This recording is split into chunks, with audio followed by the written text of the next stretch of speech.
Car tous ceux qui sont conduits par l'Esprit de Dieu sont fils de Dieu. Romains chapitre 8, verset 14. Si l'Esprit est en nous, Christ est en nous. Il demeure dans le cœur par la foi. La grâce qui est en notre âme lui fait revêtir une nouvelle nature. Dieu sait que notre âme est vivante. Il a placé éternellement en elle sa sainte félicité. La perfection de Christ met l'âme en sécurité. Elle lui offre la meilleure part, lui évitant la mort spirituelle. Fort de tout cela, nous voyons combien il nous faut marcher, non selon la chair, mais selon l'esprit.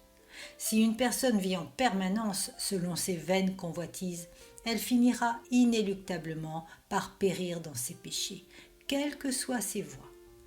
Que représente réellement une vie ici-bas, même si elle peut prétendre pour un temps jouir d'une noble estime ou d'une vocation exemplaire?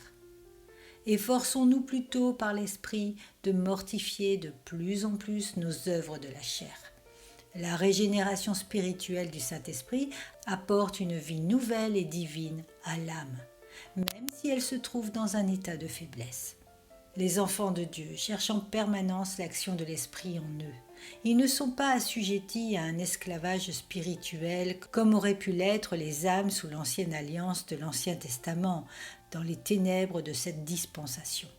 L'esprit d'adoption n'était pas alors complètement répandu.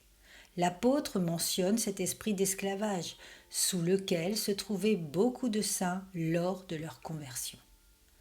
Beaucoup s'auto-persuadent d'avoir la paix en eux-mêmes, alors que Dieu annonce le contraire dans sa parole. Ceux qui sont sanctifiés ont l'Esprit de Dieu qui leur rend témoignage. Dans sa paix et par sa paix, il parle à leur âme. Bien que nous puissions parfois être découragés dans notre parcours avec Christ, nous devons garder en mémoire qu'avec lui, nous sommes plus que vainqueurs.